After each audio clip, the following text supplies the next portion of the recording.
நாம் ஒவ்வொரு தெய்வீக ஆராதனையிலும் தானியேல் புத்தகத்தை படிச்சிட்ருக்கிறோம். இந்த நாளில் தானியேல் 6ஆம் அதிகாரத்தை படிக்க வேண்டும். 6ஆம் அதிகாரத்தில் என்ன படிக்கிறோம்? தலைப்பு என்னவென்றால், சீரும் சிங்கங்களும் சிங்க இதய மனிதனும், roaring Lions and daring Daniel என்ற தலைப்பில் நாம் இன்றைக்கி படிக்க போகிறோம். தானியேல் 6ஆம் அதிகாரம் 21, 22 வசனங்கள். அப்பொழுது தானியேல், ராஜாவே நீர் என்றும் வாழ்க. அடுத்த வசனம் 22, சிங்கங்கள் என்னை சேதப்படுத்தாதபடிக்கு தேவன் தம்முடைய தூதனை அனுப்பி அவைகளின் வாயை கட்டி போட்டார். அதேனென்றால் அவருக்கு முன்பாக நான் குற்றமற்றவனாய் காணப்பட்டேன். ராஜாவாகி உமக்கு முன்பாகவும் நான் நீதி கேடு செய்ததில்லை என்று வாசிக்கிறோம். விலங்குகளின் அரசன் சிங்கம், கம்பீர தோற்றமும் 200 கிலோ எடையும் 3 மீட்டர் நீளமும், அதாவது 9 அடி நீளமும் கொண்ட சிங்கங்கள் பூனை குடும்பத்தை சேர்ந்தவை. அதனுடைய கர்ஜனை காட்டையும் நாட்டையும் அதர பண்ணும். சிங்கங்கள் வேட்டையாடும் போது மணிக்கு 80 கிலோமீட்டர் வேகத்தில் ஓடுமா. ஒரு சிங்கத்துக்கு ஒரு நாளைக்கு 8 கிலோ உணவு தேவை. சிங்கத்தின் கர்ஜனையை 8 கிலோமீட்டர் தூரம் வரை கேட்கலாம். 8 கிலோ சாப்பாடு வேணும் ஒரு நாளைக்கு. அது கர்ஜனை செய்தது என்றால் 8 கிலோமீட்டர் கேட்கலாம். அன்பானவர்களே, பசியுள்ள சிங்கத்தின் பக்கத்தில் போய்விட முடியுமா? போக முடியுமா? ஆனால் ஒரு வயதான தேவ மனிதன் ஒரு முழு இரவையும் பெர்ஷிய தேசத்து சிங்கங்களுடன் கழித்திருக்கிறான். பைபிள் சொல்லுது, சிங்கம் கர்ஜிக்கிறது, யார் பயப்படாதிருப்பான்? ஆமோஸ் 3:8 வாசிக்கிறோம். ஒரு முதிய மனிதன், ஒரு வயதான மனிதன் பயப்படாமல் சிங்கங்களுடன் படுத்திருந்தான். அந்த மனிதன் தான் யார்? தானியேல். தானியேல் 6ஆம் அதிகார சம்பவம் எப்போ நடந்துச்சு? உங்கள் பைபிள் எழுதிக்கங்க. தானியேல் 6ஆம் அதிகாரம், அதுக்கு மேலே போட்டுக்கோங்க. அந்த சம்பவம் நடந்த வருஷம் BC 538, கிமு 538 வருஷம். அந்த சமயத்தில் தானியேலுக்கு 84 வயசு. He was 84. அப்போது இருந்த அந்த தரியு மன்னனுக்கு, மேதியனாகிய தரியுவுக்கு 62 வயசு. பிரியமானவர்களே, இந்த தானியேல் 6ஆம் அதிகாரம், அதில் என்ன இருக்குது? ஒரு அவுட்லைன், ஒரு உருவரை பார்க்கலாமா? Outline of Daniel 6. தானியேல் 6ஆம் அதிகாரம் முதல் 3 வசனங்கள் தானியேல் உயர்த்தப்படுதல். Daniel is promoted. 6ஆம் அதிகாரம் 4 முதல் 9 வரை மதியீன மசோதாவில் மன்னன் கையெழுத்திடுதல். Darius signs the foolish decree. 6ஆம் அதிகாரம் 10 15 வரைக்கும் தானியேல் தவறாமல் ஜெபித்தல். Daniel prays faithfully. 6ஆம் அதிகாரம் 16 24 வரைக்கும் சிங்கக்கெபியில் தானியேல் காக்கப்படுதல். Daniel is saved in the lion's den. 6ஆம் அதிகாரம் 25 28 வரைக்கும் மன்னன் தரியுவின் மகத்தான மசோதா, கிங் டாரியஸ் வைஸ் டிக்ரி அப்படின்னு படிக்கிறோம். தானியேல் புத்தகத்தில் ஒவ்வொரு அதிகாரமும் மாபெரும் போராட்டத்தை படம் பிடித்து காட்டுகிறது அப்படின்னு உங்களுக்கு நான் சொல்லிக்கிட்டே வர்றேன். மதியீன மனிதர்களின் பரிசுத்தவான்களுக்கு எதிரான சதி செயலுக்கும் மகாதேவனின் பரிசுத்தவான்களுக்கு ஆதரவான அருட்செயலுக்கும் இடையிலான போராட்டமே தானியேல் 6ஆவது அதிகாரம். மொர்தெகாயின் பின்னே ஒரு பெரிய கூட்டமான இஸ்ரவேல் தேவ ஜனம் இருந்தது போல தானியேலின் பின்னேயும் ஒரு பெரும் பரிசுத்தவான்கள் கூட்டம் இருந்திருக்கும். தானியேலையும் தானியேல் மூலம் ஒரு பெரும் தேவ சேனையையும் பரலோகம் காப்பாற்றியது. தானியேல் மட்டும்தான் 3 வேளை ஜெபித்திருப்பாரா? இல்லை அவர் மாத்திரம்தான்? அந்த அரசாங்கத்தில் அவர் இருந்தார். தேசத்தில் மற்றவர்கள் இருந்திருக்கலாம், தேவனுக்கு பயந்தவர்கள். சதிச்செயல் தடுமாறி நின்றது. தேவனின் அருட்செயல், காட்ஸ் ப்ராவிடன்ஸ், தடையின்றி வென்றது. எப்படி என்பதைத்தான் நாம் இன்றைக்கு என்ன செய்ய போகிறோம்? கருத்தோடு கற்றுக்கொள்ள போகிறோம். தானியேல் 6ஆம் அதிகாரம் எல்லாருக்கும் தெரியும். சிங்கங்கள், தானியேல் 3 நேரம் ஜெபம் பண்ணார். ஆனால் பிரியமானவர்களே, இன்றைக்கி தானியேல் 6ஆம் அதிகாரத்தில் நிறைய சிங்கங்களை பார்க்க போகிறோம். நிறைய சிங்கங்கள். சரிங்களா? நம்ம ஜெபத்தோடு படிக்கலாமா? ஜெபம் பண்ணுவோம். நல்ல தகப்பனே, தானியேல் 6ஆம் அதிகாரத்தை கற்றுக்கொள்ள போகிறோம். கர்த்தாவே, இந்த உலகத்தில் ஓடிக்கொண்டே இருக்கிறோம், களைப்பின்றி, இளைப்பாறுதலின்றி. ஆனால் நம்முடைய சமூகமே எங்களுக்கு இளைப்பாறுதல். இந்த நாளே எங்களுக்கு இளைப்பாறுதலின் நாள். ஆக ஆண்டவரே, உடைய பாதத்தில் உட்காந்து நாங்கள் கருத்தாக படிக்க எங்களுக்கு உதவி செய்யும். தானியேல் 6 அதிகாரத்தில் எங்களுக்கு ஆண்டவர் வைத்திருக்கிற நல்ல இந்த காலத்துக்குரிய வருங்காலத்துக்குரிய ஆலோசனைகளை ஆண்டவரை நாங்கள் கவனத்தோடு படிக்க கிருபை செய்யும். கர்த்தாவே சொல்லும் அடியார்கள் கேட்கிறோம். நீர் பெருகவும் நாங்கள் எப்போதும் உமக்குள் சிறுகவும் வேண்டும். இயேசுவின் நாமத்தில் ஜெபிக்கிறோம் நல்ல பிதாவே, ஆமென். 122 தீய சிங்கங்களின் நடுவில் Daniel amidst 122 evil lions. Median தரியு மன்னனான பிற்பாடு தனது அரசாங்கத்தை அவன் என்ன செய்கிறான்? மறுசீரமைக்கிறான்.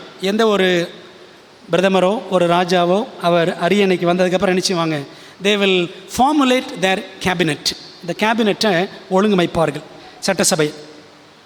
அவனுக்கு கீழே, அந்த மன்னனுக்கு கீழே 3 ஆளுநர்கள். அந்த 3 பேருக்கு கீழே 120 தேசாதிபதிகள், satraps. those who set traps அப்படின்னு சொல்லிடக்கூடாது. இந்த satraps எல்லாம் என்ன செஞ்சாங்க? all these satraps they were setting traps for Daniel. satraps அப்படின்னா ஆங்கிலத்தில் பிரின்சஸ், அதிபதிகள் அல்லது இளவரசர்னு சொல்லலாம். 122 அதிகாரிகள், 120 அதிபதிகள், 2 ஆளுநர்கள். இவர்களுக்கு மேற்பட்டவனாக தானியேலை மன்னன் நியமித்தான். பாருங்களேன், வேறொரு ராஜ்யத்தை சேர்ந்தவன் இன்னொரு ராஜ்யத்திலிருந்து வந்தவனை ஒரு பெரிய பதவி கொடுத்து முக்கியப்படுத்த மாட்டாங்க, செய்ய மாட்டாங்கல்ல. பாருங்கள், நம்ம தமிழ்நாட்டில் இருக்கிறோம். தமிழ்நாட்டில் இருக்கிற ஒரு ராஜான்னு வச்சுக்கோமே, அவர் வெளிநாட்டில் இருக்கிற ராஜாவுக்கு பதவி கொடுப்பாரா? கொடுக்க மாட்டார். அது இயல்புக்கு மாறானது. ஆனால் இந்த தரியு தானியேலை உயர்த்தினான். காரணம், தானியேலிடம் காணப்பட்ட விசேஷித்த ஆவி. இங்கிலீஷில் படிக்கிறோம், excellent spirit was found in Daniel. Excellent ஸ்பிரிட்னா நேர்த்தியாய் நேர்மையில் நடத்தும் ஆவியானவர். அவனுக்குள்ளே அந்த விசேஷித்த ஆவியானவர் இருந்தார்.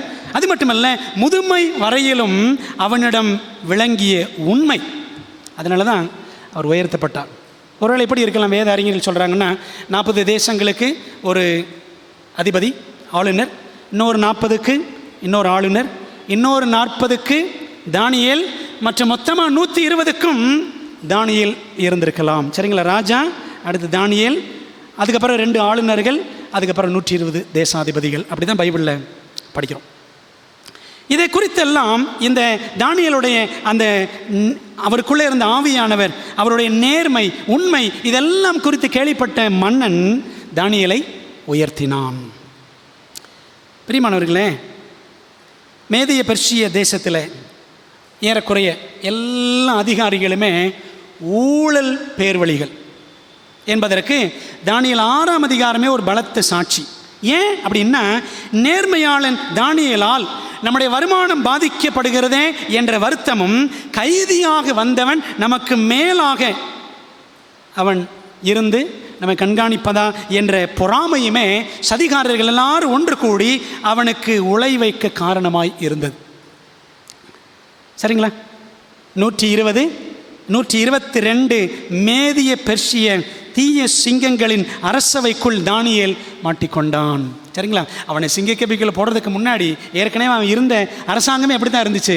ஒரு சிங்கக்கபி போல தான் அவனுக்கு இருந்தது. சங்கீதம் 57:4 வாசிக்கிறோம், என் ஆத்துமா சிங்கங்களின் நடுவில் இருக்கிறது. ஒருவேளை நம்ம வேலை செய்கிற இடங்களில், நம்முடைய உறவினர்களுக்கு மத்தியில் நம்ம ஆண்டவருக்காக நிற்கும் பொழுது நம்ம ஒருவேளை எங்கே இருக்கிற மாதிரி தெரியும், சிங்கங்களுக்கு நடுவில் இருக்கிற மாதிரி தெரியும். தீயை இறக்கிற மனுபுத்திரருக்குள்ளே கிடக்கிறேன். அவர்கள் பற்கள் ஈட்டிகளும் அம்புகளும், அவர்கள் நாவு கருக்கான பட்டயமுமாய் இருக்கிறது. தானியேலுக்கு விரோதமாக இப்படி அநேகர் இருந்தார்கள். காரணம் யார்?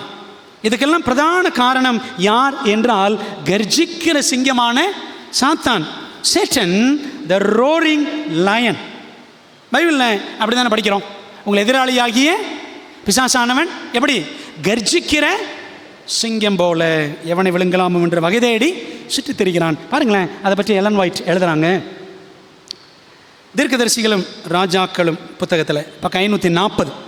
யெகோவாவின் ஊழியக்காரனுக்கு வசமாக வலை விரித்து விட்டதாக எண்ணி சந்தோஷமாக தரியவிடமிருந்து புறப்பட்டு சென்றனர் தானியேலின் பகைவர்கள்.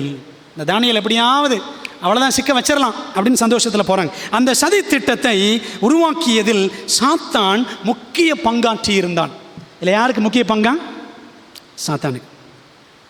ராஜ்யத்தில் அதிகாரமிக்க பதவியில் இருந்தார் தீர்க்கதரிசி. தங்கள் பக்கம் இருந்த ஆட்சியாளர்கள் மேல் தாங்கள் அதிகாரம் கொள்ளாதபடி அவருடைய செல்வாக்கு மாற்றிவிடும் என்று தீய தூதர்கள் பயந்தார்கள். இந்த விழுந்து போன தூதர்களுக்கு என்ன பயம் அப்படின்னா, இந்த 122 பேரும் நம்ம பக்கம் இருக்கிறாங்க, இவங்க எல்லாம் இந்த தானியேலை பார்த்து பார்த்து தானியேலை மாறிடுவாங்களோ அப்படின்னு இந்த தீய தூதர்களுக்கெல்லாம் பயம்.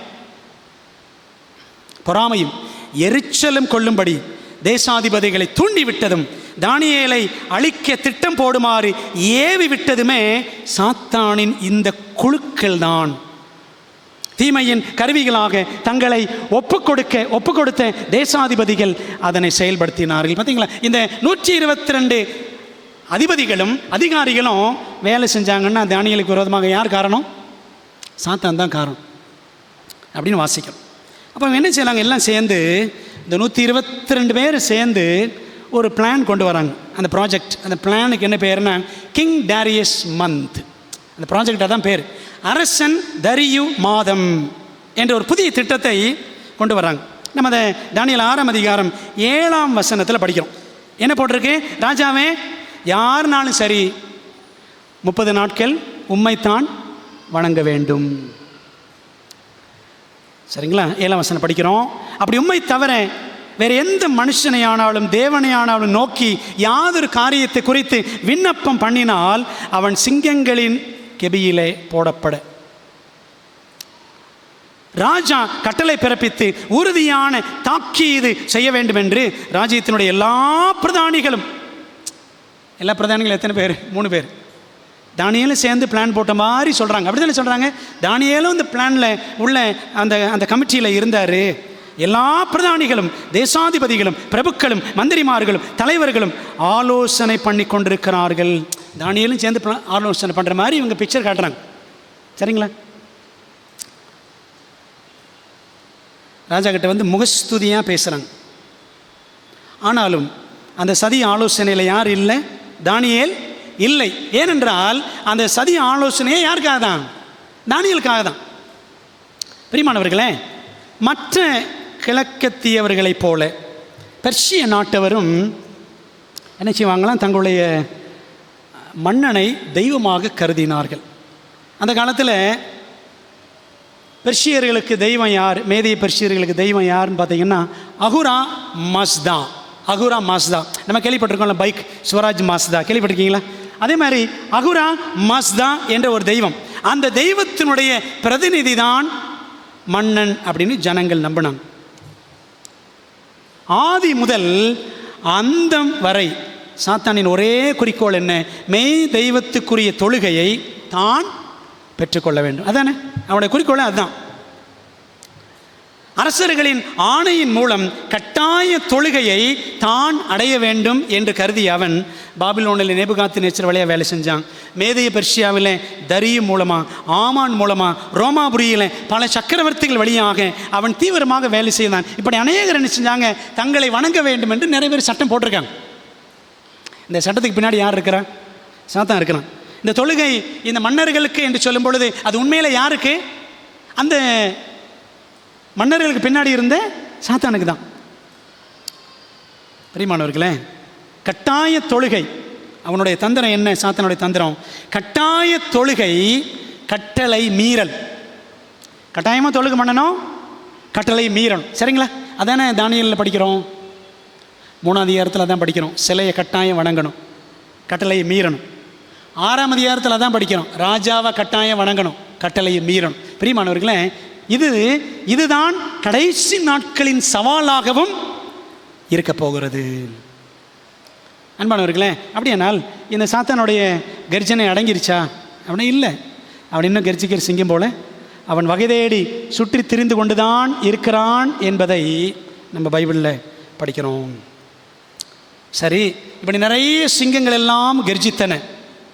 122 அதிகாரிகளும் தானியேலுக்கு எதிராக கர்ஜித்தார்கள். ஆனால் இவர் என்ன பண்ணினார்?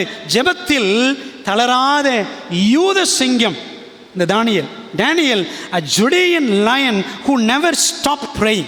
தானியேல் 6ஆம் அதிகாரம் 10ஆம் வசனம் பாருங்களேன். அந்த 10ஆம் வசனம் அவருடைய ஜெப வாழ்க்கைக்கு ஒரு அழகான சான்று. தானியேல் 6:10 படிக்கிறோம். தானியேலோ வென்றால் அந்த பத்திரத்துக்கு கையெழுத்து வைக்கப்பட்டதென்று அறிந்த போதிலும் அவனுக்கு தெரியும். தன் வீட்டுக்குள்ளே போய் தன் மேல் அறையிலே எருசலேமுக்கு எதிராக பலகணிகள் திறந்திருக்க அங்கே தான் முன் செய்து வந்தபடியே தினம் 3 வேளையும் அவர் என்ன செய்தாராம்? 3 வேளையும் முழங்காற்படியிட்டு தன் தேவனுக்கு முன்பாக முழங்காற்படியிட்டு ஜெபம் பண்ணி ஸ்தோத்திரம் செலுத்தினான். அவருடைய ஜெப வாழ்க்கைக்கு ஒரு அருமையான சாட்சி. எப்படி ஜெபம் பண்ணார் பாருங்களேன். அந்த லிஸ்ட்டை பார்க்கலாம். கிட்டத்தட்ட 7 விதமாக அவருடைய ஜெப வாழ்க்கையை பிரிக்கலாம் அந்த வசனத்தின் அடிப்படையில். 3 வேளை ஜெபம், ப்ரேயிங் 3 times a day, ஒரு நாளைக்கு. முழங்கால் படியிட்டு ஜெபம் 84 வயசில், நீலிங் இன் ப்ரேயர். ஸ்தோத்திர ஜெபம், ப்ரேயர் ஆஃப் தேங்க்ஸ் கிவிங். 4வது வழக்கத்தின்படியே ஜெபம், ஹேபிட் ஆஃப் ப்ரேயிங். அவர் வழக்கமாக ப்ரே பண்ணிடுவார். பெரிய பிரசிடெண்ட்டாக இருந்தாலும் ஜெபம் பண்ணுவார். எருசலேமுக்கு நேராக ஜெபம், praying toward Jerusalem. சதிகாரர்கள் சட்டமியற்றி விட்டனர் என்றாலும் சளைக்காத ஜெபம். Daniel was unwearied in prayer though there was a plot.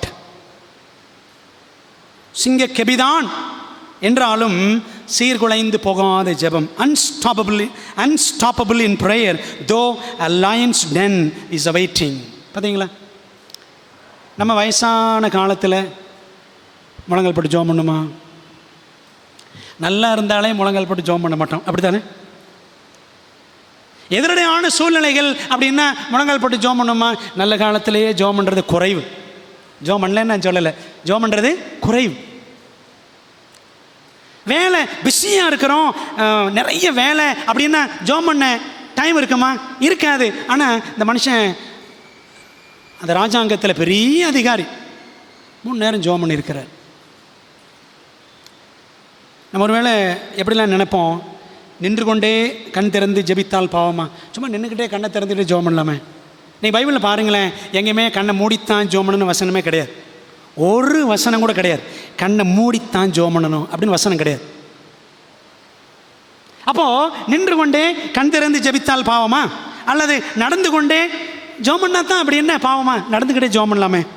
இல்லை படுத்துக்கொண்டு கண்களை மூடி மனதுக்குள்ளேயே ஜெபித்தால் கூட பாவமா? இப்போலாம் தானியேல் நினச்சிருக்கலாம், சும்மா நின்றுக்கிட்டேன், அப்படி நடந்துக்கிட்டேன், அப்படி கண்ணை திறந்துக்கிட்டேன், படுத்துக்கிட்டேன், ஜெபம் பண்ணலாமே. இப்படிலாம் ஜெபம் பண்ணலாம், சரி. அல்லது ஜெபிக்காவிட்டால் தான் என்ன பாவமா? தேவன் நம்மை கொடூரமாக தண்டித்து விடுவாரா? ஜெபிக்காமலே இருக்கிறது அது நல்லது கிடையாது தான். ப்ரேயர்லெஸ்னஸ் இஸ் சின் அப்படின்னு எழுதுவார் E.M. பவுன்ஸ். ஜெபிக்காமல் இருப்பது பாவம்தான். ஆனால் அதனால் தேவன் நம்ம கொடூரமாக தண்டிச்சிருவாரா? ஆனால் அப்படியும் கிடையாது. பிறகு ஏன் முதியவர் 3 நேரம் முழங்கால் படியிட்டு ஜெபிக்க வேண்டும்? காரணம் என்ன தெரியுமா? that has become his spiritual character. அப்படி 3 நேரம் ஜெபிக்கிறது அவருடைய ஆவிக்குரிய குணமாக மாறிவிட்டது. ஜெப வாழ்க்கை என்னும் சத்தியத்தில் தானியேல் முத்திரை பெற்றுவிட்டார், முத்திரை பதித்து விட்டார். Ceiling is settling into the truth. நம்ம கடைசி நாட்களில் ஆண்டவர் தம்முடைய பிள்ளைகளுக்கு முத்திரை போடுவார் அப்படின்னு பார்க்குறோம்ல. முத்திரைனா என்ன? எல்ன் ஒயிட் எழுதுவாங்க, முத்திரை ceiling is settling into the truth. ஓய்வு நாள் தேவனை முத்திரைன்னு சொல்கிறோமே, அப்போ நெத்தியில் ஓய்வு நாள் அடிப்பார் ஆண்டவர்? அப்படிலாம் கிடையாது. என்ன அர்த்தம்? இந்த ஓய்வு நாள் சத்தியத்திற்கு நம்ம அப்படியே என்ன செஞ்சுருப்போம்? உறுதியாக நிற்கிறவர்களாய் காணப்படுவோம். இதாங்க ஆண்டோடைய சத்தியம், இதுதான் ஓய்வு நாள் சத்தியம். So we are settled in it. இதெல்லாம் நாங்கள் உறுதியாக நிலைச்சி நிற்கிறோம் என்ற நிலைக்கு வர்றோம். பார்த்தீங்களா? அதான் சீலிங். ஆனால் அந்த வயசான காலத்தில் அந்த மனுஷனுக்கு இருந்த அந்த முத்திரை பதிக்கிற நிலைமை என்ன ஆனாலும் சரி, ராஜா எனக்கு எதிராக அவர் முத்திரை போட்டாலும் சரி, ஒரு முத்திரை போட்டு ஒரு சட்டத்தை கொண்டு வந்தாலும் சரி, தேவனுடைய கட்டளைக்கு அவரைத்தான் தொழுது கொள்ள வேண்டும் என்ற அந்த நிலைப்பாட்டில் நான் உறுதியாக இருப்பேன் என்று தானியேல் இருந்தார். பிரியமானவர்களே, இப்போ பாருங்கள், ஒரு நாள் முழுக்க சதிகாரர்கள் தானியேலை சுற்றி சுற்றி வந்திருக்க வேண்டும். ஒரு நாள் ஃபுல்லாக பார்த்துருப்பாங்கல்ல, 3 நேரமும் இவர் ப்ரேயர் பண்ணுறாரா, 1 டே ஃபுல்லாக பார்த்துருப்பாங்க. எல்லாம் அறிந்திருந்த தானியேல் எதற்கும் எவருக்கும் அவர் அஞ்சவில்லை. அதை பற்றி படிக்கிறோம். எலன் வைட் சொல்கிறாங்க, தனக்கும் தன் தேவனுக்கும் இடையில் வந்து தான் யாரிடம் ஜெபிக்க வேண்டும் என்று அல்லது யாரிடம் ஜெபிக்க கூடாது என்று தனக்கு சொல்லுவதற்கு எந்த பூமிக்குரிய வல்லமைக்கும் அதிகாரம் இல்லை என்பதை தனது செயலின் மூலமாக பயமின்றி அறிவிக்கிறார் தானியேல். யார்கிட்ட ஜெபம் பண்ணணும், யார்கிட்ட ஜெபம் பண்ணக்கூடாது அப்படின்னு யாரும் எனக்கு சொல்ல வேண்டிய அவசியம் இல்லை. தானியேலுக்கு தெரியும் யாரை வணங்க வேண்டும் என்று. கொள்கை உறுதியுடைய உயர்ந்த மனிதன் அல்லவா, கிறிஸ்தவ வீரத்துக்கும் விசுவாசத்துக்கும் ஒரு புகழ்ச்சிக்குரிய முன்மாதிரியாக இன்றைய உலகத்திற்கு முன்பாக அவன் நிற்கிறான். He is standing as a praiseworthy example. praiseworthy example. தனது பக்திக்குரிய தண்டனை மரணம் என்பதை அவன் அறிந்திருந்தும் தன் முழு இருதயத்தோடு தேவனிடம் அவன் திரும்புகிறான் அப்படின்னு படிக்கிறோம். சாங்டிஃபைட் லைஃப் புக்கில் பக்கம் 44 பரிசுத்தமாக்கப்பட்ட வாழ்க்கை. தன் பக்தியாக இருந்தால் தனக்கு மரணமே தண்டனை என்று தெரிஞ்சாலும் அவர் என்ன செஞ்சாராம், அதை விட்டு அவர் அசரலை, விலகல். முழு இருதயத்தோடு தேவனை பின்பற்ற அவன் தீர்மானித்திருந்தான். அதனால தான் பைபிள் சொல்லுது பாருங்களேன், நீதிமொழிகள் 28:1 வாசிக்கிறோம், நீதிமான்களோ எப்படி இருப்பாங்களா, சிங்கத்தை போல தைரியமாக இருக்கிறார்கள். அந்த வசனத்துடைய முதல் பகுதி பாருங்களேன், 28:1 சொல்லுது, ஒருவனும் தொடராதிருந்தும் துன்மார்க்கர் ஓடி போகிறார்கள். நீதிமான்களோ எப்படி இருப்பாங்களாம், சிங்கத்தை போல தைரியமாக இருப்பாங்க. இப்போ யாரெல்லாம் சிங்கம், நமக்கு எதிரடையாக வரக்கூடியவர்களும் சிங்கங்கள் தான், சத்தியத்துக்கு நிற்கிற பிள்ளைகளுக்கு எதிரடையாக வருகிறவர்களும் சிங்கங்கள் தான். சரிங்களா? அதை பவுல் ஒரு இடத்துல எழுதுவார். அந்த வசனத்தை உங்களுக்கு நான் வாசிக்கிறேன் பாருங்களேன். 1 கொரிந்தியர் 15 அதிகாரம் 32 பாருங்க. 32, நான் எபேசுவிலே துஷ்ட மிருகங்களுடனே போராடினேன் என்று மனுஷர் வழக்கமாய் சொல்லுகிறேன். எபேசு பட்டணத்தில் துஷ்ட மிருகங்களுடனே போராடினேன், அதாவது மனுஷன் துஷ்ட மனிதர்களோட போராடினேன் அப்படி சொல்கிறார். அப்போது தேவனுடைய பிள்ளைகளுக்கு எதிராக வரக்கூடிய துஷ்ட மனிதர்களும் யார் தான், சிங்கங்கள் மாதிரி தான். சரிங்களா? என் ஆத்துமா சிங்கங்களின் நடுவில் இருக்கிறது படித்தான்ல. சாத்தானே யார் தான், சிங்கம்தான். நீதிமான்களும் யார் தான், சிங்கம்தான். நீதிமான்கள் சிங்கத்தை போல தைரியமாய் இருக்கிறார்கள். அன்பான தேவ பிள்ளைகளே, நம் ஜெப வாழ்க்கை எப்படி இருக்கிறது யோசித்து பாருங்கள். சரி, ஜெப வாழ்க்கை மட்டும் இல்லை, நாம் அறிந்திருக்கிற சத்தியங்களுக்கு நம்முடைய கீழ்ப்படிதல் எப்படி இருக்கிறது, மணக்கிறதா? நம்முடைய கீழ்ப்படிதலான வாழ்க்கை தேவனுக்கு முன்பாக மணக்கிறதா, அல்லது ஆண்டவர் கீழ்ப்படிய வேண்டுமே என்பது நமக்கு கசக்கிறதா? அன்பான தேவ பிள்ளைகளே, நமது ஜெபம் தேவனுக்கு முன்பாக தூபம் என்று வேதம் சொல்லுகிறது. அவர் prayers are like incense before God. தேவனுக்கு முன்பாக தூபம், தேவன் அதை நுகர்ந்து மகிழ்கிறவர். அதுபோல் நாம் ஜெபித்து மகிழ வேண்டாமா? தானியேலை போல ஜெபிக்கணும் என்ற தாகம் நமக்கு இருக்கா? அவனுடைய சமூகத்தில் முழங்கால் போடணும் அப்படின்ற வேகம் நமக்கு இருக்கா? சிந்திக்கணும். இந்த தானியேல் உற்சாகமாக ஒருவேளை 84 வயசுனா இன்றைக்கி நமக்கு தள்ளாத வயசாக இருக்கலாம், ஆனால் தானியேலுக்கு அப்படி இருந்திருக்காது நம்புகிறேன். ரொம்ப ஸ்ட்ராங்காக இருந்தார் அவர். சரிங்களா பிரியமானவர்களே? இந்த தானியேலுக்கு எதிராக என்ன நடந்துச்சு அப்படின்னா, there was a team working against him, plotting as a team. குழுவாக கூடி சதி செய்தார்கள். இந்த குழுவாக கூடி சதி செய்கிற பழக்கம் இருக்கேன், இது ஒரு சாபத்திற்கு வழிநடத்தும் பழக்கம். Plotting as a team is a curse. எப்படின்னு பாருங்களேன், சில உதாரணங்கள் பைபிளில் பார்க்கலாமா? தானியேலுக்கு விரோதமாக மேதிய பெர்ஷிய பிரதானிகளும் தேசாதிபதிகளும் சதி செய்தார்கள். சரிதானே? Team work. அது வசனத்தில் படிக்கிறோம். தானியேல் 6ஆம் அதிகாரம் 11 to 13 வரைக்கும் இருக்குது, நமக்கு தெரியும். சரிங்களா? அப்பொழுது அவர்கள் ராஜாவை நோக்கி, சிறைபிடிக்கப்பட்ட யூதேயா தேசத்தின் புத்திரரில் தானியேல் என்பவன் உம்மையும் நீர் கையெழுத்து வைத்து கொடுத்த கட்டளையும் மதியாமல் தினம் 3 வேளையும் தான் பண்ணும் விண்ணப்பத்தை பண்ணுகிறான் என்றார்கள். குரூப்பாக போய் என்ன செய்கிறாங்க? பிரசிடெண்ட்டை பார்க்குறாங்க அல்லது ராஜாவை பார்க்குறாங்க. குரூப்பாக போய் எங்களுக்கு இந்த பாஸ்ட் வேண்டாம். புரியுதா உங்களுக்கு? அந்த மாதிரி நடக்கும் இன்றைக்கி நிறையா. Team spirit. இப்படி எத்தனை பாஸ்டர்களுக்கு எதிராக வேலை செஞ்சுருக்கிறோம் யோசித்து பாருங்கள்.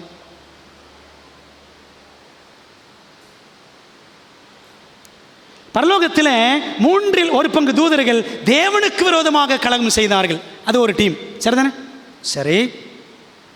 மோசே ஆரோனுக்கு விரோதமாக கோராகு, தாத்தான், அபிராம் கூட்டத்தார் கலகம் செய்தார்கள். என்னாகும் 16ஆம் அதிகாரம். அப்படி தானே?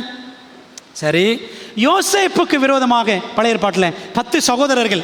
அந்த டைமில் பென்னிமீன் பிறக்கலை, யோசேப்பு தம்பி பிறக்கலை. ஆதியாகமத்தில் படிக்கிறோம். சரிங்களா? ஒன்று கூடி சதி செய்தார்கள். இப்படி நிறைய சதிகார கூட்டங்களை பைபிளில் படிக்கலாம். நிறைய பேர் இருக்கிறாங்க. ஆனால் அப்படிப்பட்ட கூட்டத்தாரின் முடிவெல்லாம் என்ன ஆச்சு பைபிளில் பாருங்களேன். இப்போ 4 கூட்டம் சொன்னேன்ல, இந்த கூட்டத்தின் முடிவை பாருங்கள். தானியேலுக்கு விரோதமாக சதி செய்தவர்கள் குடும்பத்தோடு அழிந்தார்கள். அப்படி தானே? தானியேல் 6:24 படிக்கிறோம். சரி. அதுக்கப்புறம் லூசிபர் கூட்டம் என்னாச்சு? பிசாசு கூட்டமாக மாறிடுச்சு. அதுக்கப்புறம் மோசேக்கு விரோதமாக முறுமுறுத்தவர்களை தேவன் ஒரு புதிய காரியத்தின் மூலம் அழித்தார். என்னாகமம் 16 நீங்கள் பார்த்தீங்கன்னா 30, 31, 32 வசனங்களில் பைபிளில் ஃபஸ்ட் டைம் முதல் முறையாக பூமி அதிர்ச்சி எங்கே வந்துச்சு அப்படின்னா, ஃபர்ஸ்ட் எர்த்குவேக் இன் தி பைபிள் எங்கே தெரியுமா? என்னாகும் 16 தான். பூமி தன் வாயை பிளந்து என்ன பண்ணிச்சான்? எல்லாரையும் விழுங்கி போட்டது. அதான் முதல் நிலநடுக்கம் பூமியில். அதே போல் யோசேப்பின் சகோதரர்கள் அந்த 10 பேரும் என்னாச்சு? பஞ்சத்தில் அடிபட்டு படாத பாடுபட்டாங்க. எப்படி தானே? படாத பாடு. இயேசுவுக்கு விரோதமாக சதித்திட்டம் தீட்டிய யூதர்களின் கூட்டம், ஒரு கூட்டம் இருந்துச்சுல்ல, இயேசுவுக்கு எதிராக, பவுலுக்கு எதிராக எப்பவுமே இருந்துச்சு. இது உலக கடைசி வரை இருக்க தான் செய்யும். பெரியமானவர்களே, இயேசுவுக்கு எதிராக சதித்திட்டம் தீட்டிய யூதர்களின் கூட்டம் இன்றைக்கு எவ்வளவாக சபிக்கப்பட்டு காணப்படுகிறது. அவங்க சொன்னாங்கல்ல, இவனுடைய இரத்தப்பழி எங்கள் மேல், எங்கள் பிள்ளைகள் மேல் வரட்டும் அப்படின்னு சொன்னாங்க. பிரியமானவர்களே, சத்தியத்திற்காக நீங்களும் நானும் நிற்போம் என்று சொன்னால் உலகத்தின் கடைசி வரைக்கும் என்ன இருக்கும்? எதிர்ப்பு இருக்கத்தான் செய்யும். அதான் சொல்லுவாங்க, கெடுவான் கேடு நினைப்பான். என்ன அர்த்தம்? கேடு நினைக்கிறவன் அவனே கெட்டு போயிடுவான். நமக்கு அழிவை நினைக்கிறவன் அவனுக்கே அழிவு வரும் என்பதுதான் அந்த பழமொழியினுடைய அர்த்தம். யாக்கோபு 3:16 வாசிக்கிறோம், வைராக்கியம் விரோதம் எங்கே உண்டோ அங்கே கலகமும் சகல துர்ச்சைகளும் உண்டு. இவங்களுக்கெல்லாம் வைராக்கியம், இவங்களுக்கெல்லாம் இந்த 122 பேருக்கு என்னடா அவன் எங்கேருந்தோ வந்துட்டு கைதியாக வந்துட்டு இன்றைக்கி நமக்கு மேலே இருக்கிறான் என்று அவர்கள் கலகம் துர்ச்செய்கை எல்லாம் செய்தார்கள். டீம் ஸ்பிரிட் எப்படி இருக்கணும் அப்படின்னா, நன்மை செய்வதற்கும் ஊழியம் செய்வதற்கும் தான் இருக்க வேண்டும். தீமை செய்வதற்கும் அட்டூழியம் செய்வதற்கும் இந்த குரூப்பாக கூடுற வேலை இருக்க கூட. சரிங்களா? அதை நம்ம இந்த புஸ்தகத்தில் தானியேல் 6ஆம் அதிகாரத்தில் ஒரு பாடமாக படித்து கொள்ள வேண்டும். பாருங்களேன், எல்லன் ஒயிட் எழுதுறாங்க, பொறாமை என்னும் கூரிய கண்கள் ஒவ்வொரு நாளும் தானியேல் மீது பதிக்கப்பட்டிருந்தன. Eyes of envy. அவர்களது கண்காணிப்புகள் வெறுப்புணர்வினால் கூர்மையாக்கப்பட்டிருந்தன. வெறுப்பு. ஆயினும் அவனது வாழ்க்கையில் ஒரு வார்த்தை அல்லது செயலில் கூட அவர்களால் குற்றம் காண முடியவில்லை. ஒரு வார்த்தை, ஒரு செயலில் கூட தானியேல் நினைச்சு குற்றம் கண்டுபிடிக்கவே முடியல. எனினும் தான் பரிசுத்தமாக்கப்பட்டு விட்டதாக அவன் தானியேல் உரிமை பாராட்டி கொள்ளவில்லை. நான் பெரிய செயின்ட் அப்படின்னு சொல்லலை தானியேல். ஆனால் அவன் வரைமுறைக்கும் அப்பாற்பட்ட மேலான காரியத்தை செய்தான். உண்மையுள்ள தற்பிரதிஷ்டியுள்ள ஒரு வாழ்க்கையை அவன் வாழ்ந்தான் அப்படின்னு படிக்கிறோம். சாங்டிஃபை லைஃப், பரிசுத்தமாக்கப்பட்ட வாழ்க்கை, பக்கம் 42. ஒரு உண்மையுள்ள வாழ்க்கை, சின்சியர் லைஃப், ஒரு டெடிகேட்டட் லைஃப் அவர் வாழ்ந்தார் அப்படின்னு படிக்கிறோம். பிரியமானவர்களே, தானியேல் 5ஆம் அதிகாரம் 13ஆம் வசனம் படிச்சிங்கன்னா, பெல்ஷாத்சார் கேட்குறான் தானியேலை பார்த்து, நீ என் பிதாவாகிய ராஜா நேபுகாத்நேச்சார் யூதாவிலிருந்து சிறைப்படுத்தி வந்த யூதரில் ஒருவனாகிய கைதியாகிய தானியேல் அல்லவா? நீ ஒரு கைதி தானே அப்படின்னு அவன் சொல்கிறான் பெல்ஷாத்சார். அடுத்த அதிகாரம் 6:13 பாருங்கள். அப்பொழுது அவர்கள் ராஜாவை நோக்கி, சிறைப்பிடிக்கப்பட்ட யூதயா தேசத்தின் புத்திரரில் தானியேல் என்பவன் உம்மையும் நீர் கையெழுத்து வைத்து கொடுத்த கட்டளையும். அவன் ஒரு கைதியாக வந்தவன் ராஜா, அவன் உண்மை என்ன செய்யலை, மதிக்க மாட்டேங்கிறான் அப்படின்னு அவனை கைதி கைதி அப்படின்னு தான் சொன்னாங்க. சரிதானே? ஒருவேளை உலகத்தின் கடைசி நாட்களில் இந்த ஓய்வு நாள்காரர்கள், இந்த செபாட்டேரியன்ஸ், இந்த ஓய்வு நாள் ஆசரிக்கிறவங்க, இந்த 7ஆம் நாள்காரவங்க, இவங்களால தான் இவ்வளோ பிரச்சனை என்று பழி சுமத்தப்படும். அன்பான தேவ பிள்ளைகளே, எப்படி தானியேல் செயல்பட்டார்? பெர்சிய சிங்கங்களுடன் சிங்க இதய மனிதன், lion hearted man with Persian lions. தானியேல் 6ஆம் அதிகாரத்தில் 14 to 23 வரைக்கும் படித்து பார்த்தோம். அந்த பகுதியை சுருக்கம் என்ன அப்படின்னா, காலை முதல் மாலை வரை மன்னன் தரியோ தானியேலை தப்புவிக்க முயன்றும் முடியாமல் போனது. வேறு வழி இல்லை, ராஜா மசோதா கொண்டாந்துட்டாரு. யாருனாலும் என்ன செய்யணும், சிங்கக்கபியில் போட்டு தான் ஆகணும். இது தானியேலுக்கு விரோதமானதுன்னு ராஜாவுக்கு லேட்டாக தான் தெரிஞ்சிச்சு. காலையிலேருந்து சாயங்காலம் வரைக்கும் முயற்சி பண்ணுறாரு தானியேலை தப்புவித்து விடலாம் என்று. ஆனால் சட்டத்திலும் அதற்கிடமில்லை, சட்ட வல்லுநர்களாலும் மன்னனுக்கு உதவி செய்ய முடியவில்லை. இந்த மெசபட்டோமியாவில் சிங்கங்கள் அதிகமாக காணப்பட்டன. அந்த காலத்தில் சிங்கங்களை நம்ம பார்க்குற மாதிரி இரும்பு கூண்டிலெல்லாம் போட மாட்டாங்க. என்ன செய்வாங்க தெரியுமா? பூமியில் ஆழமான குழியை பெரியதாக சதுர வடிவத்தில் தோண்டி, அந்த பெரிய சதுரமான குழியில் பூமியில் நடுவில் ஒரு கம்பி வேலி போட்டுருவாங்க. அதை 2 அறைகளாக பிரிச்சுருவாங்க. அந்த குழியை 2ஆக பிரிச்சுருவாங்க, இந்த பக்கம் அந்த பக்கம், நடுவில் கம்பி வேலி. ஒரு அறையை சிங்கங்கள் அசுத்தம் செய்தவுடன் அந்த அறையை சுத்தம் பண்ணுறதுக்கு என்ன பண்ணுவாங்க, அந்த பக்கத்தில் இருக்கிற அறையில் மாம்ச துண்டுகள் எல்லாம் தூக்கி போட்டுட்டு சிங்கங்களை அங்கே விட்டுருவாங்க. அப்புறம் இந்த பக்கம் க்ளீன் பண்ணுவாங்க. சரிங்களா? இப்படி தான் மாற்றி மாற்றி செய்வாங்க. எப்படி கம்பி வேலையை தூக்குவாங்க? மேலே, பூமிக்கு மேலேருந்து கம்பி வேலையை தூக்குவாங்க. சிங்கங்கள் அந்த மாம்ச துண்டுகளை சாப்பிட அங்கே போயிடும், கம்பி வேலையை போட்டுருவாங்க. அப்புறம் இந்த பக்கம் க்ளீன் பண்ணுவாங்க. ஆனால் என்னாச்சு? தனது பிரியமான மதிப்பிற்குரிய நண்பன் தானியேலை விடுவிக்கும் வழியை மன்னன் அறியாவிட்டாலும் அவனை வாக்குத்தத்தத்தோடு அனுப்பினான். 6ஆம் அதிகாரம் 16ஆம் வசனத்தில் என்ன சொல்லி அனுப்பினாரு? நீ இடைவிடாமல் ஆராதிக்கிற உன் தேவன் உன்னை தப்புவிப்பார். ஒரு ப்ராமிஸ் கொடுத்து அனுப்புகிறார் பாருங்களேன், வாக்குத்தத்தம். தானியேல், நீ இடைவிடாமல் ஆராதிக்கிற தேவன். இப்போ அவருக்கே தெரிஞ்சிருக்கு, இவன் இந்த தானியேல் ஒன்றும் செய்ய முடியாது. இஸ் எ நான் ஸ்டாப் ப்ரேயிங் பர்சன். நான் ஸ்டாப்பாக அவன் ப்ரே பண்ணுவான். யார் தடுத்தாலும் இவனை தடுக்க முடியாது அப்படின்னு ராஜாவுக்கு தெரியும். அன்பானவர்களே, அந்த அஞ்ஞான அரசன் தரியு ஆணித்தரமான விசுவாசத்தை செயல்படுத்துவதற்கு அது தேவன் அவனுக்கு கொடுத்த தருணமாக இருந்துச்சு. ஆண்டவர் இயேசு கிறிஸ்துவின் சரீரத்தை கல்லறையில் வைத்து கல் கொண்டு அடைத்து முத்திரை போட்டார்கள். அதே போல் தானியேலையும் உயிரோடு சிங்கக்கபியில் போட்டு கல் கொண்டு அடைத்து முத்திரை போட்டார்கள். மாம்ச துண்டுகளை அல்ல, இப்பொழுது ஒரு மனிதனையே சிங்கக்கபிக்குள் தூக்கி போட்டார்கள். அன்பான தேவ பிள்ளைகளே, ஒருவேளை எதிர்காலங்களில் இப்படிப்பட்ட எதிரடையான சூழ்நிலை தேவனுடைய பிள்ளைகளுக்கு வருமா? ஆண்டுடைய கற்பனைகளை கை கொண்டு நடக்கிறவர்களுக்கு வருமா? வரும் என்பதற்கு அடையாளமாக தான் ஆண்டு என்ன வச்சிருக்கிறார்? இப்படி ஒரு கதையை, இப்படி ஒரு சம்பவத்தை நமக்கு ஒரு சாட்சியாக வச்சிருக்கிறார். முத்திரை போட்ட மன்னனுக்கு நித்திரை இல்லை. தானியேலை பற்றிய அக்கறைதான் மன்னனின் விழித்திரையை மூட விடவில்லை. ராஜாவுக்கு தூக்கமே இல்லை. நீங்கள் பாருங்களேன், தானியேல் 6ஆம் அதிகாரத்தில் தூங்காத 3 ராஜாக்கள் தூங்கலை. ஒன்று யார் அப்படின்னா, நம்பர் 1 கெபிக்குள் சிங்க ராஜாக்கள் தூங்கவில்லை. அப்படி தானே? சிங்க ராஜாக்கள் தூங்கலை, ஏன்னா சிங்கம் தானே ராஜா மிருகங்களுக்கு. 2வது அரண்மனைக்குள் தரியு ராஜா தூங்கவில்லை, அவரும் தூங்கலை. 3வது பரலோகத்தில் இயேசு ராஜா தூங்கவில்லை.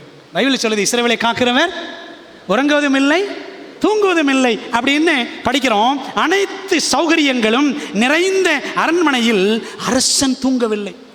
கீத வாத்தியம்தான், நல்ல சாப்பாடு தான், அப்படிதானே? அவருக்கு தூக்கம் வரல ராஜாவுக்கு. ஆனால் சிங்கக்கெபியின் நாற்றத்துக்குள் சிங்க இதய மனிதன் சிங்கங்களை தலையணைகளாக வைத்து கொண்டு தூங்கிவிட்டான். சிங்கக்கெபியில் சென்ட் வாசனை அடிச்சிருக்கோம், சரிதானே? எவ்வளவு நாற்றம். ஆனால் அதில் யார் தூங்கியிருக்கணும்? தானியேல் அவன் தூங்கியிருக்க வேண்டும். அடுத்த நாள் தனக்கு சிரச்சேதம் என்று அறிந்திருந்தும் பேதுரு தூங்கிவிட்டான். பைபிள் படிக்கிறோம்ல, அப்போஸ்தலர் 12ஆம் அதிகாரத்தில் படிக்கிறோம். ஞாபகம் இருக்கா? நல்லா தூங்கிடுவான் பேதுரு. ஒரு ஏஞ்சல் தேவதூதன் வந்து தானியேல் பேதுருவை இடுப்பில் எப்பா எந்திரின்னு தட்ட வேண்டியது இருந்துச்சு. அவன் எந்திரிச்ச பிறகு தெரியல வந்திருக்கிறது யாரு தேவதூதன்னு பேதுருவுக்கு தெரியல. இல்லை, என்ன அர்த்தம் தெரியுமா? தேவனை உறுதியாய் பற்றி கொண்டவர்களுக்குள் எந்த நிலையிலும் என்ன இருக்கும்? பூரண சமாதானம் இருக்கும். உம்மை உறுதியாய் பற்றி கொண்ட மனதை உடையவன் உண்மையே நம்பியிருக்கிறபடியால் நீர் அவனை பூரண சமாதானத்துடன் காத்துக்கொள்வீர் என்று ஏசாயா 26:3 படிக்கிறோம். எதிர்காலத்தில் எதிரடையான சூழ்நிலைகள் உங்களுக்கும் எனக்கும் எதிராக வரும். ஆனால் ஆண்டவர் எப்படி செய்யணும்? உறுதியாக அவர் பற்றி கொள்ளணும். அப்பொழுது பூர்ண சமாதானத்தை ஆண்டவர் நமக்கு கொடுப்பார். ஏன் தெரியுமா? அது ஆண்டவர் யூதராஜ சிங்கம், lion of the tribe of Judah.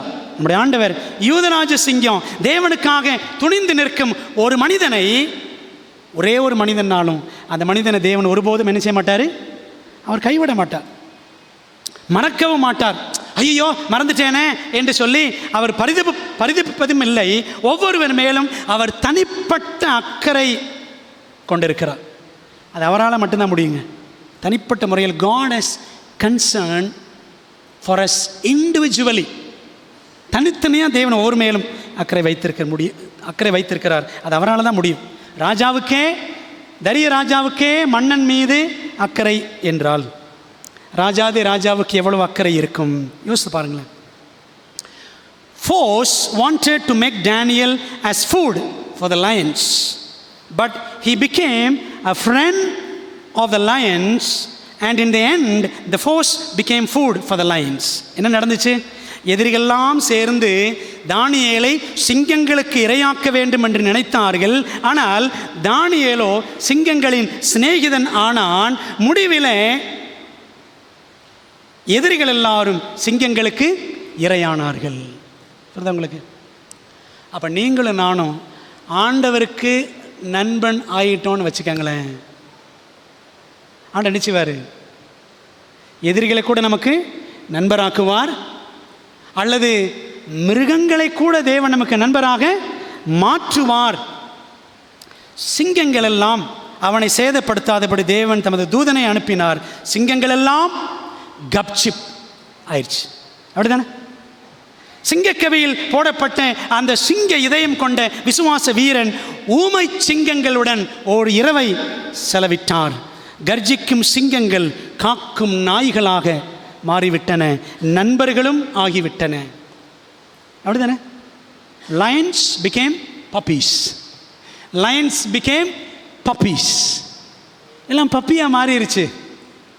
சரிதானே? ஆண்டோடைய பிள்ளைகளை எவ்வளோ பெரிய ஆசீர்வாதம். அந்த இரவுக்கு அப்புறம் 2 விசுவாச வீரர்கள் உரையாடலை நம்ம தானியேல் 6:20-22 வரை படிக்கலாமா? ராஜா கெபியின் கிட்ட வந்தபோது துயர சத்தமாய் தானியேலை கூப்பிட்டு, தானியேலே, ஜீவனுள்ள தேவனுடைய தாசனே, நீ இடைவிடாமல் ஆராதிக்கிற உன் தேவன். 2வது முறை சொல்றார், இடைவிடாமல் ஆராதிக்கிற தேவன். உன்னை சிங்கங்களுக்கு தப்புவிக்க வல்லவராய் இருந்தாரா என்று தானியேலை கேட்டான். உடனே உள்ளிருந்து சத்தம் வருமா வராதா? அப்படின்னு ராஜா நினச்சிருக்கலாம். ஆனால் பாருங்களேன், அப்பொழுது தானியேல், ராஜாவே நீர் என்றும் வாழ்க. உள்ளிருந்து சத்தம் வருது, ராஜாவே நீர் என்றும் வாழ்க. சிங்கங்கள் என்னை சேதப்படுத்தாதபடிக்கு தேவன் தம்முடைய தூதனை அனுப்பி அவைகளின் வாயை கட்டி போட்டார். அதேனென்றால் அவருக்கு முன்பாக நான் குற்றமற்றவனாய் காணப்பட்டேன்.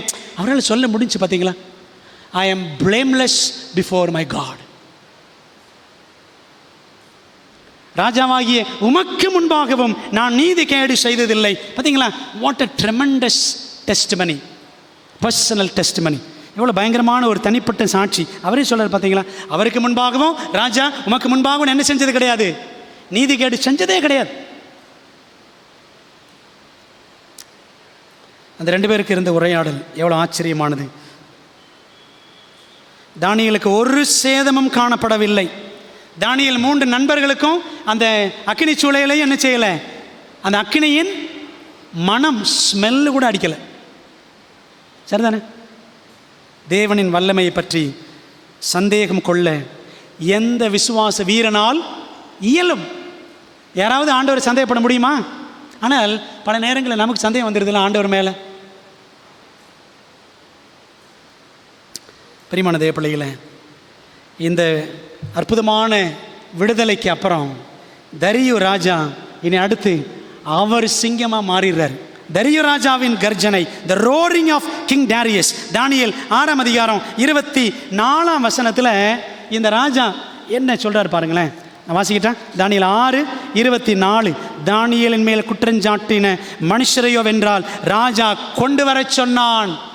உடனே என்ன இருக்கும், யார் அங்கே அப்படின்னு சொல்லியிருப்பார். ஏன்னா யார் வந்துட்டா, தானியேல் வந்துட்டான்பா, ஏன் ஆள் அவன். உண்மையில் சொல்லப்போனால் அவர் நாட்டு ஆள் கிடையாது, சரிதானே? இவர் வேறு நாட்டு ஆள். ஆனால் தன் நாட்டு ஆட்கள்லாம் இந்த 122 பேர், இவங்களாம் எதிரிகளாக செயல்பட்டவர்கள் தானியேலுக்கு. அவர்களையும் அவர்கள் குமாரரையும் அவர்கள் மனைவிகளையும் சிங்கங்கள் கெபியிலே போட்டார்கள். அவர்கள் கெபியின் அடியிலே சேரும் முன்னே பாட்டமில் கூட போகலை.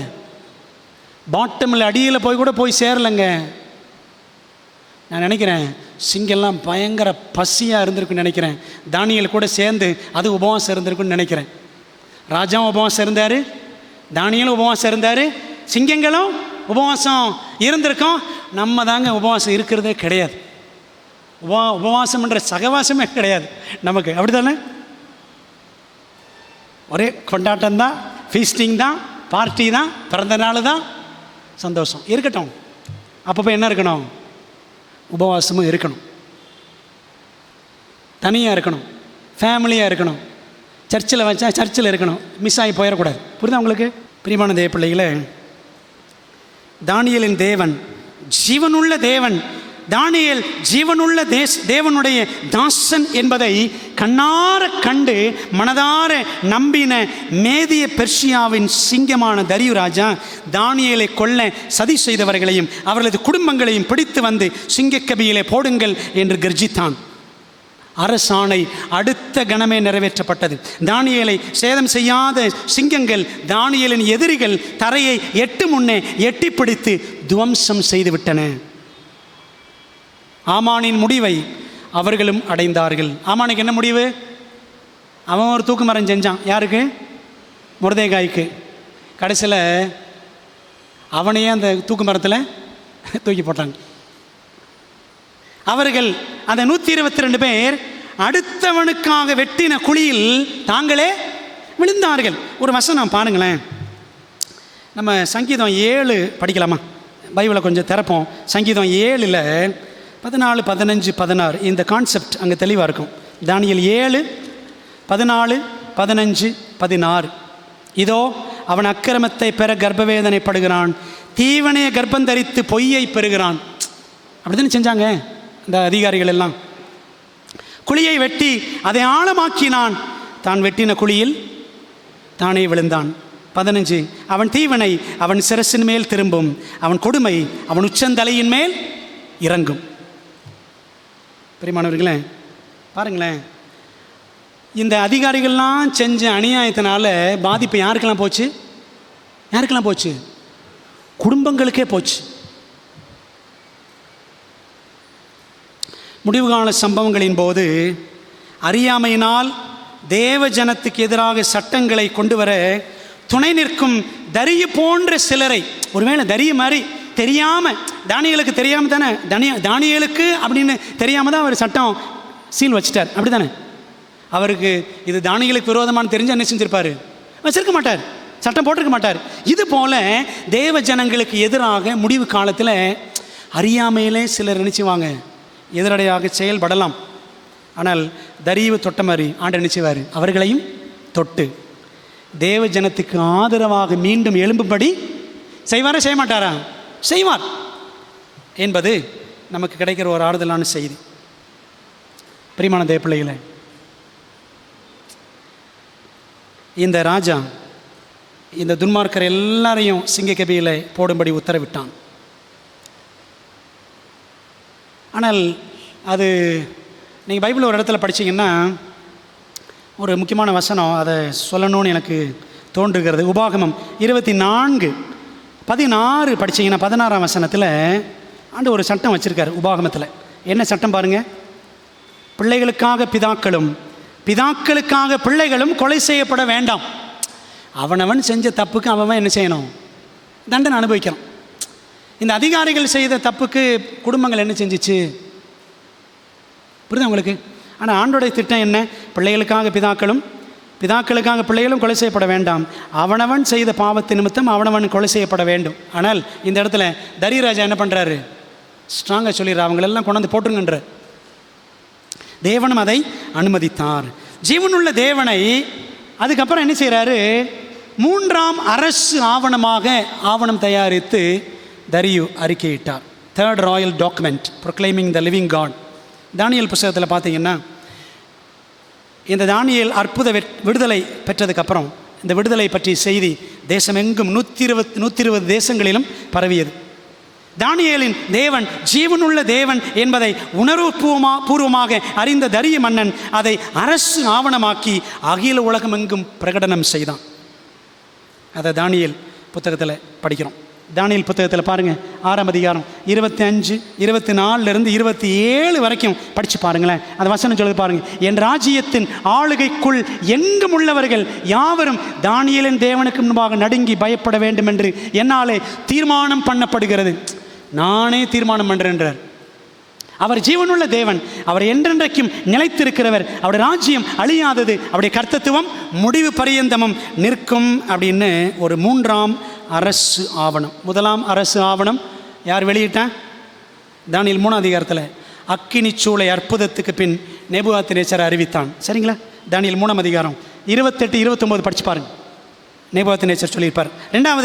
ரெண்டாவது அரசு ஆவணம் தானியேல் 4ஆம் அதிகாரம் முதல் 3 வசனங்கள். இந்த நேபுகாத்நேச்சார் மிருகம் போலாகி புத்தி தெளிந்த பின் அவர் சொல்லியிருப்பார், எல்லாரும் என்ன செய்யணும்?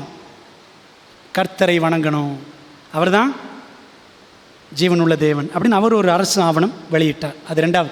3வது தரியு ஒரு ஆவணம் வெளியிட்டார். பிரியமானவர்களே, இப்போ யோசித்து பார்த்தேன், 5ஆம் அதிகாரத்தில் இந்த பெல்ஷாத்சாரும் ஆண்டவர் கொடுத்த அந்த எச்சரிப்பை ஏற்றுக்கொண்டு மனம் திரும்பி இருந்தால் அவன் என்ன செஞ்சிருப்பான்? அவனும் ஒரு அரசு ஆவணம் அனுப்பி ஆண்டவரை பற்றி அகில உலக பிரகடனம் செய்திருக்கலாம். அந்தோ பரிதாபம், ஒரே அதிகாரத்தில் வருகிறான், ஒரே ராத்திரியில் அழிகிறான். சரிங்களா? பிரியமானவர்களே, இன்னைக்கு நம்முடைய வாழ்க்கையின் மூலமாக உலகமெங்கும் ஒரு செய்தி பரவணுமா? என்ன செய்தி?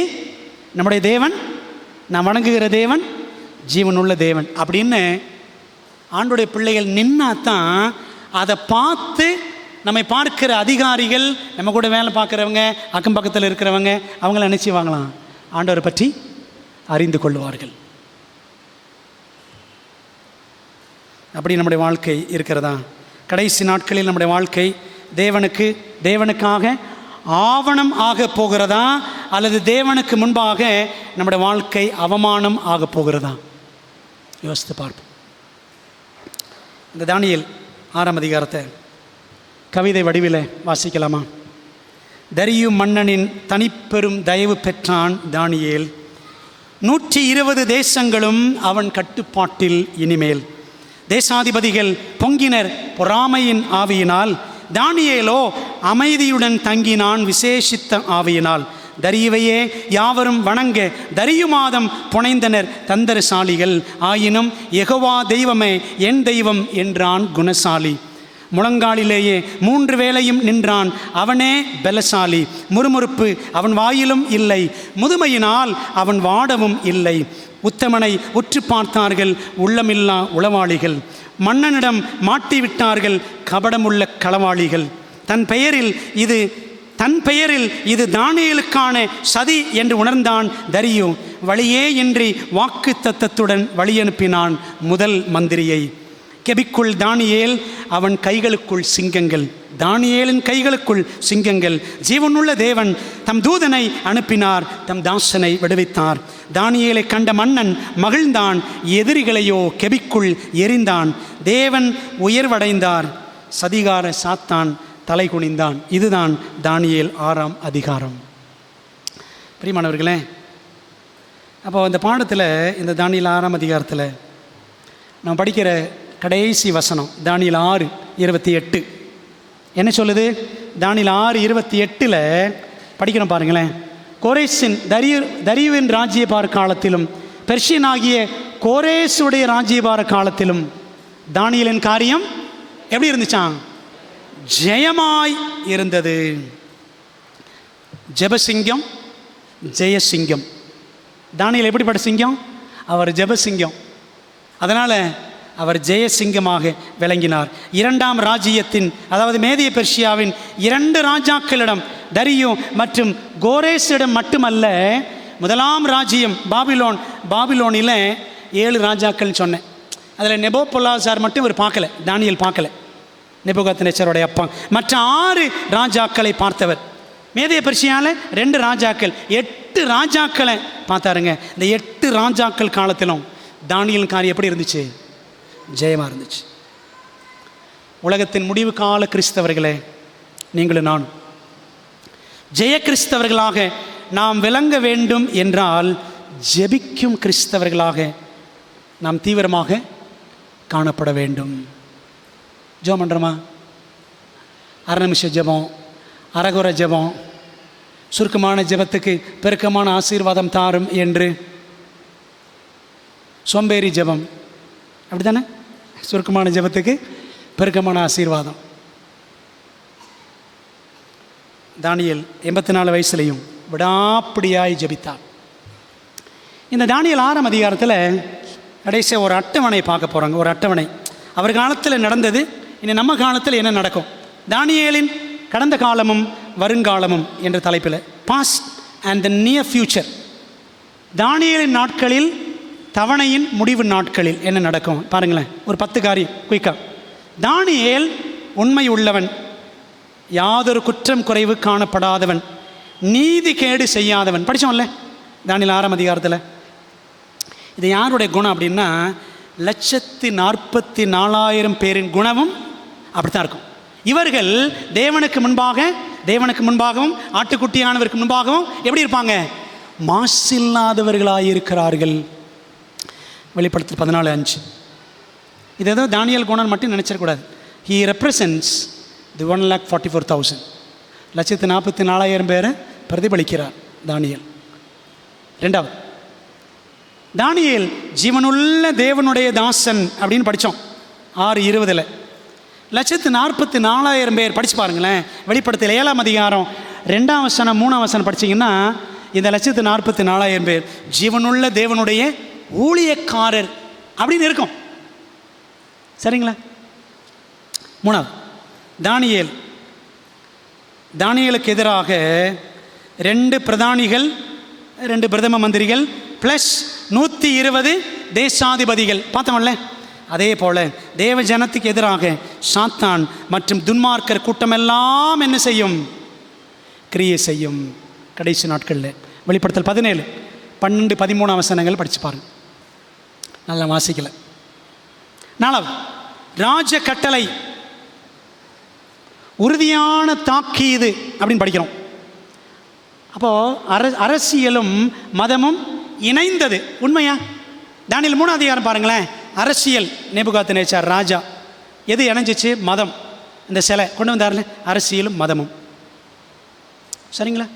5ஆம் அதிகாரம் பாருங்க, அங்கேயும் பாருங்க, அரசியல் மதம். அரசியல் என்ன செய்கிறார்? பெல்ஷாத்சார் அந்த அரசு வேகத்தை காட்டுறார். எருசலேம் தேவாலய பாத்திரங்கள், மதம். புரியுதா உங்களுக்கு? அரசும் மதமும் மிக்ஸ் ஆகுது. 6ஆம் அதிகாரம் பாருங்களேன். 6ஆம் அதிகாரத்துலேயும் அரசு, தரிய ராஜாவின் அரசாங்கம். மதம் என்ன? என்கிட்ட தான் ப்ரேயர் பண்ணணும். புரியுதா உங்களுக்கு? அரசும் மதமும் இணைகிறது தானியேல் காலத்தில். அப்போ அதே மாதிரி மிருகத்தின் முத்திரை, வெளிப்படுத்தல் 13, 14, 15 படிக்கிறோம். 13 அதிகாரம் 14, 15 வசனங்கள். அரசும் சபையும் இணைந்து ஞாயிறு ஆசரிப்பு சட்டத்தை கொண்டு வரும். சரிங்களா? 5ஆம் காரியம், மாறாத பிரமாணம். அதை எப்படி கொண்டு வந்தாங்க அந்த சட்டத்தை? மாறாத பிரமாணம், அன்ஆல்டரபிள் லா. தானியேல் 6:8 படிக்கிறோம். பாருங்களேன், மாறாத பிரமாணம் யார் மட்டும்தாங்க கொண்டு வர முடியும்? ஆண்டவர் மட்டும்தான் கொண்டு வர முடியும்.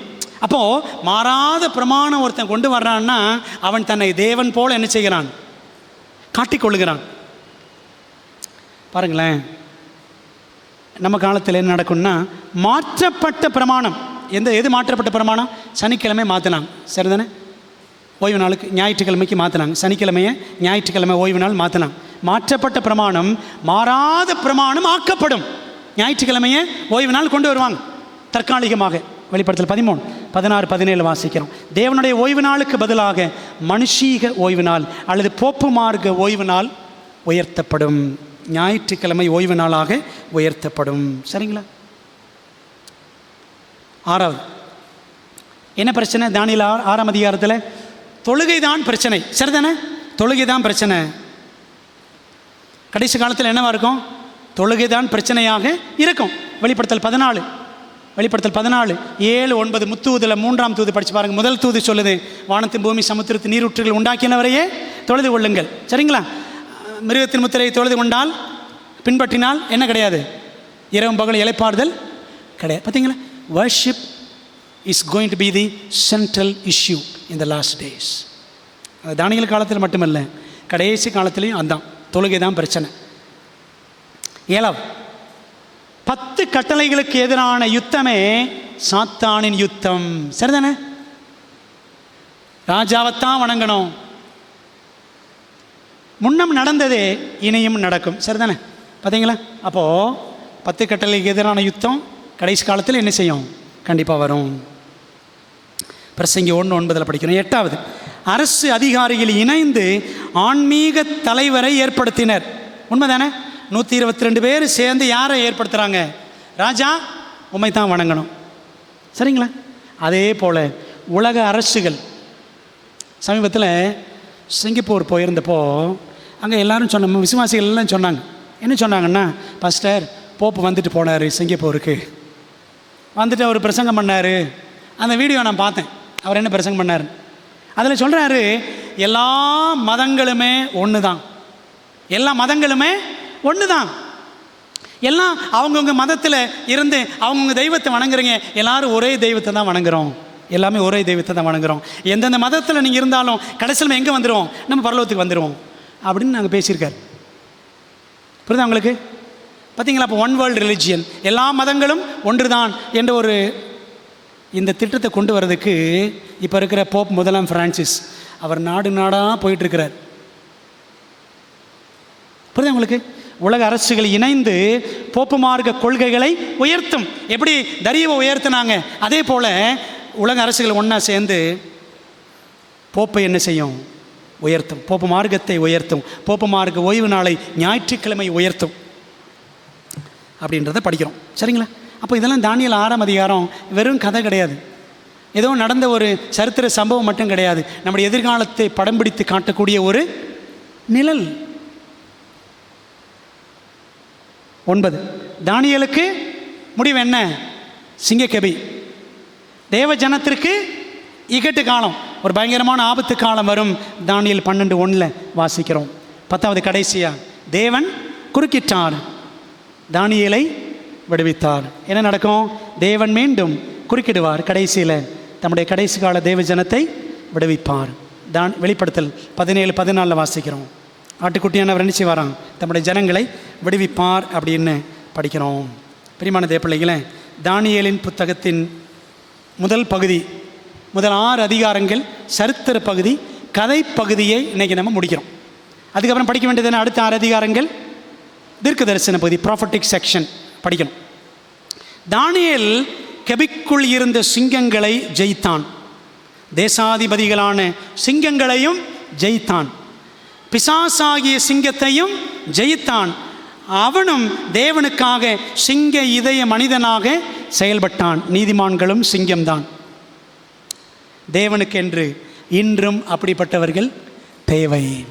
சத்தியத்துக்காக நிற்கிற வாலிப பிள்ளைகள், சிறு பிள்ளைகள், பெரியவர்கள், முதியவர்கள், நடுத்தர வயதினர், எல்லாரும் இப்படிப்பட்டவர்கள் எல்லாம் ஆண்டவருக்கு தேவைங்க. ஆண்டவர் அதுக்காகத்தான் வெயிட் பண்ணிக்கிட்டு இருக்கிறார். God is waiting for such people who are courageous to stand for the Lord and His commandments. ஆண்டவருக்கும் அவருடைய கட்டளைகளுக்கும் அவருடைய சத்தியத்திற்கும் நிற்கிற ஒரு கூட்டத்தை ஆண்டவர் தேடிட்டு இருக்கிறாருங்க. புரியுது உங்களுக்கு? இந்த உலகத்தில் ஏதோ நம்முடைய வாழ்க்கை வாழ்ந்து சாப்பிட்டுட்டு சம்பாதிச்சுட்டு உயிர் இருக்க வரைக்கும் வாழ்ந்துட்டு ஆண்டவர் எடுத்துக்கிட்டான் போய் சேர்ந்துருவோம். அப்படிப்பட்ட ஆவரேஜ் கிறிஸ்டியன்ஸ், சராசரி கிறிஸ்தவர்களை ஆண்டவர் எதிர்பார்க்கல. God is looking for not ordinary Christians, He is looking for extraordinary Christians. புரியுதா உங்களுக்கு? So Daniel was extraordinary. சாதாரண நபருக்கும் மேலானவர் தானியேல். அப்படி ஆண்டு நம்ம எதிர்பார்க்கிறாருங்க. But we just remain happy, we remain okay to be an ordinary Christian. ஒரு சாதாரண கிறிஸ்தவன் இருந்தால் போதுங்க, ஏதோ சர்ச்சுக்கு போனோமா, தசம்பாவத்தை போட்டோமா, சும்மா சர்ச்சில் போய் தலையை காமிச்சோமா, அவ்வளோதான். அப்படி தான் வாழ்க்கை போயிட்டுருக்கு. பிரியமான தேவ பிள்ளைகளே, ஆண்டோடைய காரியங்களில் தீவிரம் கிடையாது. ஜெப வாழ்க்கையில் வேகம் இல்லை, வேத வாசிப்பில் உற்சாகமே கிடையாது, தீர்க்க தரிசன புத்தகங்கள், எலன் வைட் புத்தகங்களை வாசிக்கிறதில்ல, மதிக்கிறதே கிடையாது.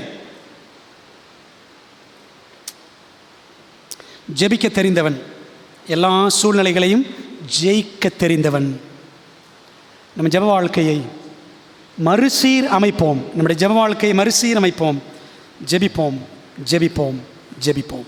புரியுதுங்களா? இதைத்தான் தானியேல் புத்தகம் நமக்கு சொல்லிக் கொடுக்கிறது. ஆண்டவரே, அந்த நிழல் எங்கள் வாழ்க்கையில் நிஜமாகட்டும் என்பதை உணர்ந்து ஆண்டுக்கு ஒப்பு கொடுப்போம்.